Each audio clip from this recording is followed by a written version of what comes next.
namanya tracheotomy torakotomi. Ini fungsinya nanti di OK atau di ruang bedah nanti akan dilakukan operasi untuk pemasangan namanya selang WSD ya.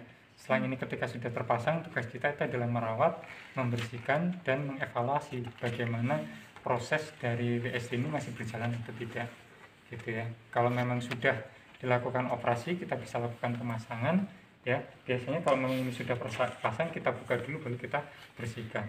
Langsung ke praktek. Sebelumnya kita lakukan perkenalan dulu ya. Oke, masuk ke ruangan, kita perkenalkan diri ya, nama, perawat gitu. Biasanya perkenalkan, saya Dian, saya perawat yang bertugas pada siang sore hari ini ya.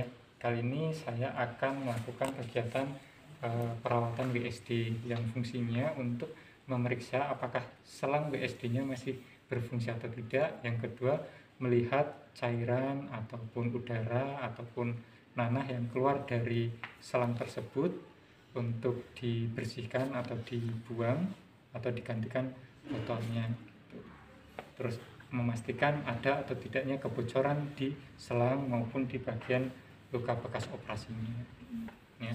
Setelah kita jelaskan, tanyakan kesediaan pasiennya, apakah bapak bersedia atau ibu ya bersedia.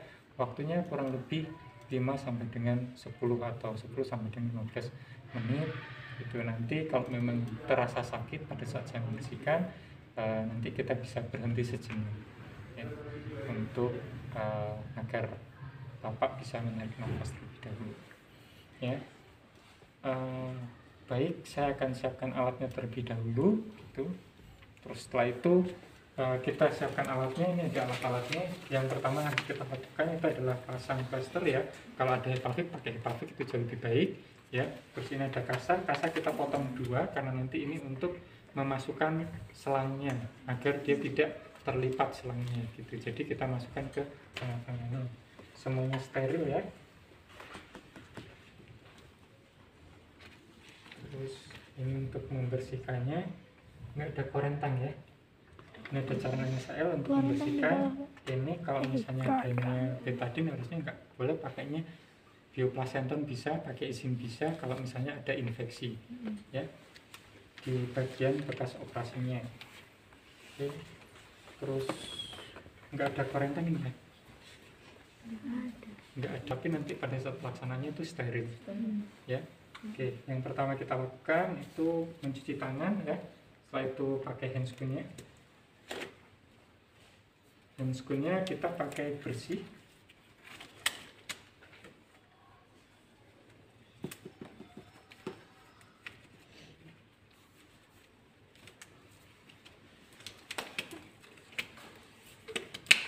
Oke, selanjutnya Ibu, saya akan persiapkan peralatannya. Ibu tolong memposisikan agak miring ya kepalanya untuk dia tidak melihat pada saat kita membersihkan, itu bisa miring. Setelah itu posisikan semi volar agar lebih mudah gitu ya. Diposisikan semi volar, tahu ya, setengah gitu. Ya. Kita pasang perlatnya. Dipasang perlatnya. Biasanya Anda sering lupa ya memasang perlat dan menaruh bengkok di sampingnya. Oke. Setelah itu yang kita lakukan itu adalah meminta pasien untuk bernafas dalam dan mengeluarkannya selama 5 kali. Itu tujuannya adalah untuk memastikan bahwasanya selangnya masih berfungsi atau tidak. Kalau ada bunyi berdesis berarti itu ada terjadi kebocoran. Segera kalian lakukan klaim. Enggak terjadi kebocoran juga harus diklaim. Jadi kita harus lakukan prosedur operasi ulang untuk memeriksa apakah ada jahitannya yang terlepas atau ada kebocoran karena tertarik selangnya. Gitu. Itu bisa saja sewaktu-waktu terjadi. Oke. Setelah kita pastikan tidak ada kebocoran, kita lihat di bagian bawahnya ada tidak undulasi. Undulasi itu adalah seperti ketika pasien tarik nafas, itu kan tadi terendam ya 1 sampai dengan 2 cm, maka akan ada air yang naik dan turun. Itu disebut undulasi. Ya. Kalau ada undulasi berarti dia masih berfungsi. Tapi kalau tidak ada undulasi pada saat dia bernafas, berarti itu memang sudah tidak berfungsi. Kita harus segera dilakukan pengoperasian ulang. Ya. Oke. Setelah itu kita lanjutkan, ambil korentang. Ini sistemnya steril ya. Jadi kita harus ambil, untuk mengambil klem. Fungsinya adalah ketika kita membersihkan itu tidak terjadi penarikan gitu dan tidak terjadi kebocoran. Maka kita harus klem. Pada saat kita mengangkat botolnya juga tidak akan terjadi balik lagi darahnya. Ya, pada saat penggantian juga kita tidak beresiko gitu. Jadi kita harus klem. Oke. Setelah itu kita lakukan pembersihan di bagian bekas selang operasinya. Kita bisa pakai pinset anatomis dan chirurgis.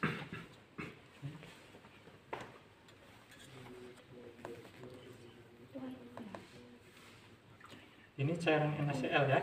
Oke, cara membersihkannya itu adalah memutar ya dari organ paling dalam dulu ya, dan ini harus semua permukaan dari kaca itu tetap kena. Jadi jangan disamakan gini, tapi diputar gini ya. Oke. Sampai bersih, jangan diulang. Ketika memang ini sudah terlihat kotor langsung dibuang, jangan diulang karena itu sama saja meratakan kotoran ya.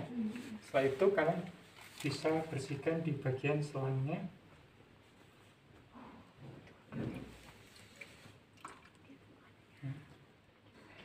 Di bagian selangnya juga perlu Anda bersihkan ya.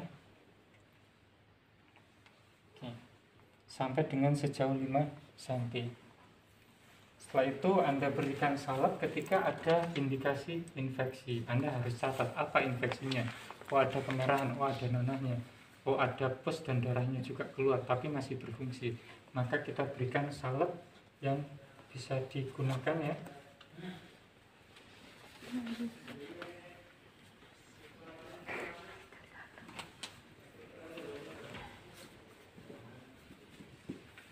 Rasanya Anda bisa berikan salepnya atau bisa zinc ya, untuk membuat jaringannya itu tidak meluas infeksinya ya. Anda bisa ratakan di bagian yang terkena infeksi.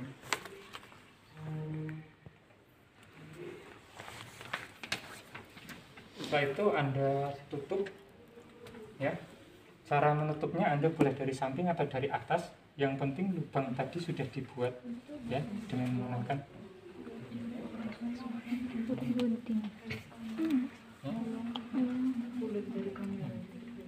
biar dia bisa masuk. Oke.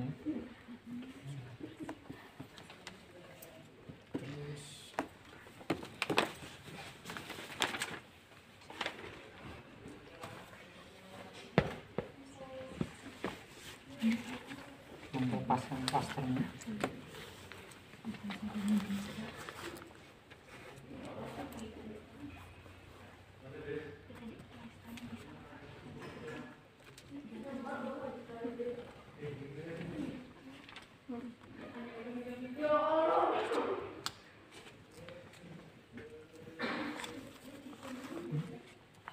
Jadi kalau misalnya memang Anda mau lepas sarung tangan nggak apa-apa karena agak sulit ya pakai plester ini ya. Jadi bisa pakai alat juga seperti ini, jadi akan lebih mudah Anda untuk memasangnya. Biasanya banyak yang kesulitan karena nempel di sarung tangan.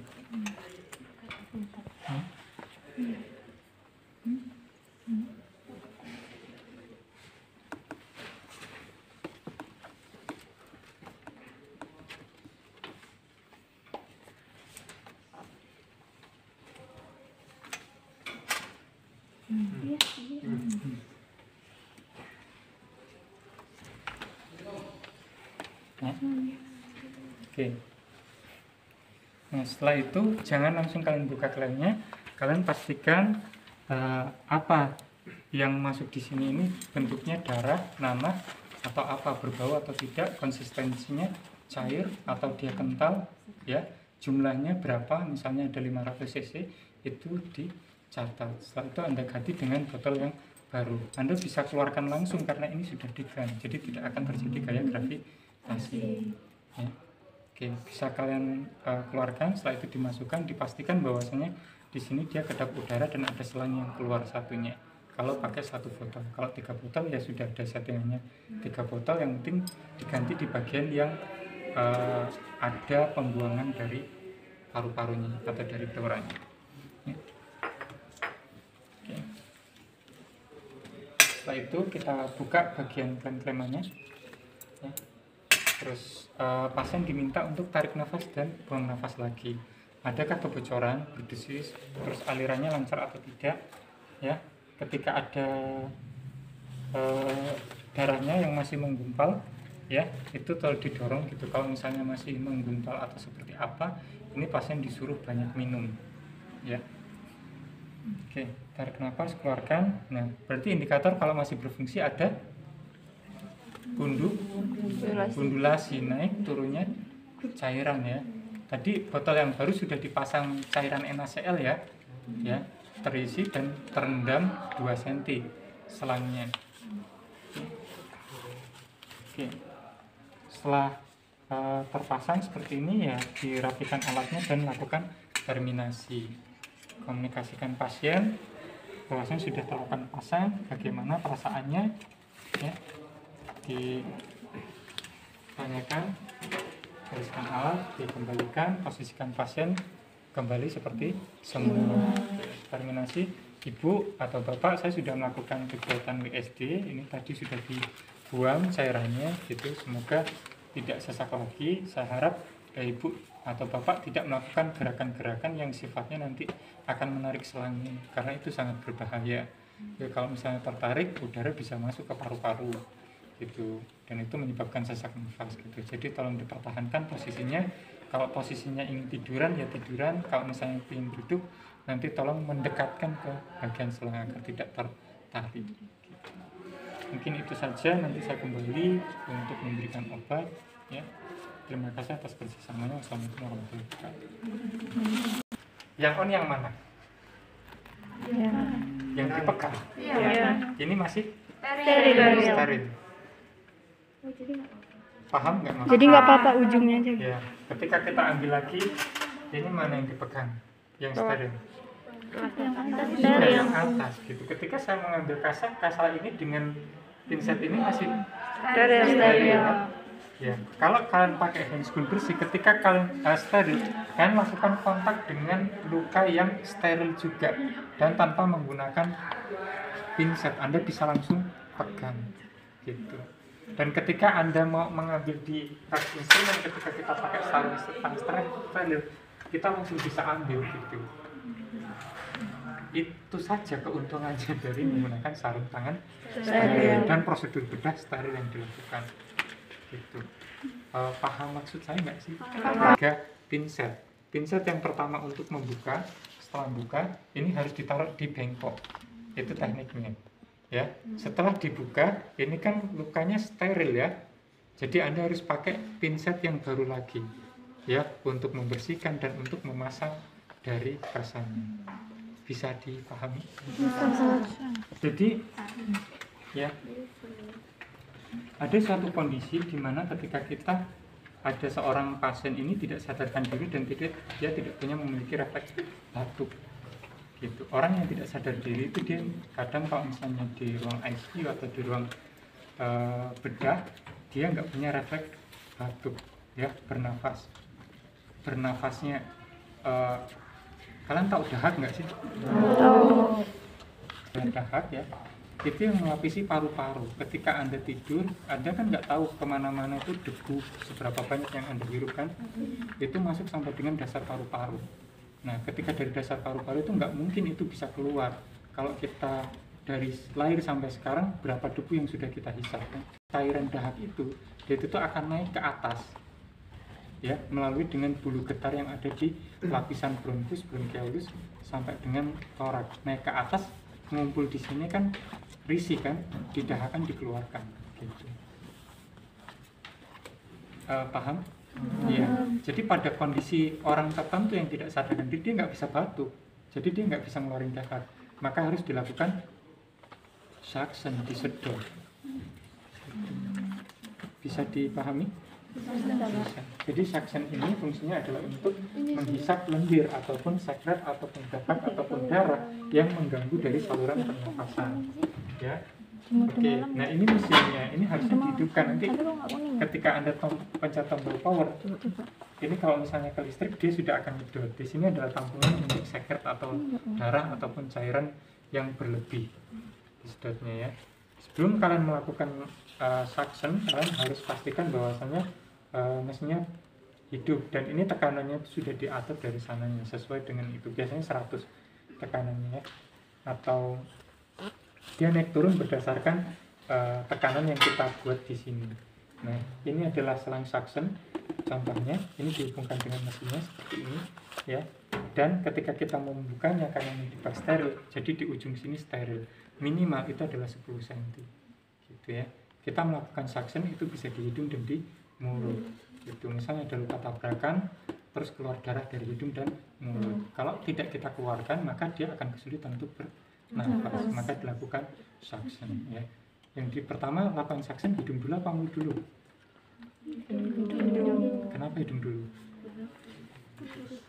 Jadi hidung dulu ya. Hidung kita masukkan itu hanya sampai dengan 5 cm ya. Dan lamanya berapa? Kurang dari 10 detik. Kalau Anda kelamaan, sekretnya hilang dan nyawanya juga hilang. Kenapa? Karena mereka nggak bisa bernapas ketika kalian kelamaan untuk suction gitu ya. Ketika seperti ini tidak ada hal yang dihisap ya. Jadi sebelum kalian melakukan penghisapan, Anda pastikan ini bisa dihisap atau tidak. Dengan cara menghisap itu ketika Anda tutup ini, maka ini akan ada tekanan masuk ke sini ya. Dicobakan dulu dengan menggunakan cairan NaCl ya. Dicelupkan seperti ini, ketika ada penghisapan masuk berarti ini berfungsi mesinnya ya. Setelah itu Anda masukkan ke dalam kepada pasien. Kalau pasiennya itu tidak sadar, Anda mohon izin dengan keluarga gitu. Biasanya pasien yang tidak bisa batuk ya pasti orang nggak sadar kan. Kita nggak mungkin selamat siang Bapak, kelamaan pasiennya keburu meninggal dan lain sebagainya ya. Mohon izin Ibu, Bapak, ini kita melakukan suction untuk mengeluarkan darah yang keluar dari hidung dan mulutnya gitu ya. Oke. Yang pertama kita lakukan itu masukkannya berapa ini tadi? 10 cm. Lamanya kurang dari 10 detik. Jadi sebelum dimasukkan jangan ditutup dulu. Setelah itu Anda masukkan ya sampai dengan 5 cm baru Anda tutup dan ditarik pelan sambil diputar. Nah, nanti akan masuk langsung ke sini. Gitu darahnya punya. Ujung itu nggak ada pelumas Pak? Ya? Ujungnya nggak ada pelumas Pak? Ininya. Ya. Ujungnya. Oke. Tadi sudah dipakai NaCl ya. Karena masukan ini juga tidak langsung ke dalam karena dia hanya batasnya 5 cm saja. Gitu. Ya. Oke. Bisa dipahami? Oke. Ya, selanjutnya Anda bersihkan lagi pakai NaCl ya, disedot kembali ya. Ya, ini juga sudah pakai pelumas. Kalau misalnya kita mau lumerin pelumas nanti takutnya on dan lain sebagainya kayak gitu ya. Malah tambah lendir, kebanyakan di sini malah nyedot lendir, nutup lendir gitu. Iya enggak? Iya, makanya kita pakai air gitu. Memang banyak yang di rumah sakit itu harusnya pakai pelumas dan lain sebagainya. Tapi selama saya praktik itu saya lebih mudah pakai air gitu. Ya. Oke. Iya, Pak. Selanjutnya hidung yang satunya ya, Anda bersihkan ya. Anda jangan tutup dulu, masukkan dulu ya. Setelah itu tutup, Anda putar tarik. Gitu. Ya. Terus Anda bersihkan lagi. Oke, kurang dari 10 detik. Nah, setelah itu bagian mulutnya Anda bersihkan. Kalau di mulut itu bisa sampai dengan 10 cm. Ya. Oke, jadi sampai dengan rongga mulut Anda bersihkan ya. Anda masukkan dulu, baru Anda tutup, baru Anda putar di bagian mulutnya ya. Kurang dari 10 detik Anda harus sudah cabut gitu. Karena pasien dengan tidak sadarkan diri bisa bernapas dari mulut maupun hidung. Ya. Kalau misalnya pasien pakai tracheostomi yang di sini dilubangi ya, Anda bisa masukkan di bagian mesinnya, di bagian lubang udaranya. Kalau lihat bungkus rokok ya, ada ya itu. Anda bisa masukkan di bagian lubangnya gitu ya. Sama prosesnya seperti itu ya, tidak boleh dalam-dalam. Ini nggak bisa nyampe ke dasar paru, nggak bisa metodenya ya. Jadi hanya sampai dengan 10 cm. Oke, sampai di sini ada pertanyaan? Nggak ada ya, jelas ya. Dia perdarahan hidung gitu, dan dia tidak salah, biasanya dia dari mulut gitu, dan ada bunyi namanya gargling, seperti berkumur-kumur ya. Oke, kalau misalnya dia apalagi dahak, sekret, pasien dengan PPOK kayak gitu ya, rata-rata orang pasien tidak sadarkan diri itu pakai mulut, jarang dia pakai hidung gitu. Iya apa enggak? Pernah lihat pasien stroke terus ngorok? Iya, itu karena napasnya dari Tapi kalau misalnya dari hidung itu bisa deh Pak. gimana? Kalau misalnya dia kan Kamu sudah pasang oksigen nih, kayak tadi pertanyaan bagus, menarik ya. Ternyata ada sumbatan jalan nafas. Bagaimana kita tahu oksigen itu nggak masuk ke dalam tubuhnya? Ya? Nafas di bagian paru-paru atau di bagian saluran pernafasan itu Anda auskultasi, apa bunyinya? Oh krektos, oh ronki, oh gargling, oh wheezing gitu. Nah akan Anda intervensi, oh dilakukan suction dan sebagainya. Nah, akan tetapi ketika ini sudah baik, kok Anda lakukan pemasangan saturasi oksigen. Pernah lihat yang di ujung jari ditempelkan? Nah, oksigen saturasinya itu 100%, 95 dan sebagainya. Normalnya berapa? Normalnya berapa? 100 sampai dengan 95%. Nah, jadi darah itu kan dia tidak hanya sampai dengan di paru-paru, tapi masuk kemana? Setelah dari paru-paru, dari alveoli dikirim kemana? Ke bahwasanya ada oksigen di dalam pembuluh darah.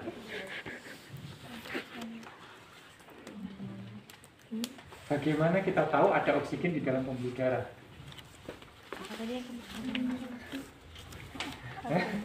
Ya analisa gas darah.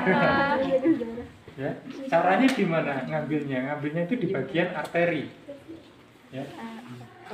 Pembuluh darah arteri itu di mana saja? Apa namanya? Masa pembuluh darah terhubungan tangan? Ini arteri apa? Radialis. Yang di sini? Brachialis. Terus mana lagi? Temporalis, carotis, dorsalis pedis. Ya. Femoralis bagian paha. Ya. Jadi diambil darahnya. Kalau misalnya ada nadi, ada yang berdetak di sini, nah itu adalah arteri. Nah Anda bisa ambil di sini. Tapi ini harus hati-hati karena ini perdarahannya bisa tidak berhenti. Pengambilannya harus hati-hati. Ketika Anda tusukkan jarum, Anda ambil menggunakan sekat, darah yang dari arteri itu kayak akan oksigen, maka warnanya itu adalah merah segar, bukan merah tua. Makanya ada orang yang bunuh diri di pergelangan tangan, itu kelamaan. Leher lah. Pernah ada motong ayam di sayap? Ya? Ya. Oke, saya lanjutkan ya.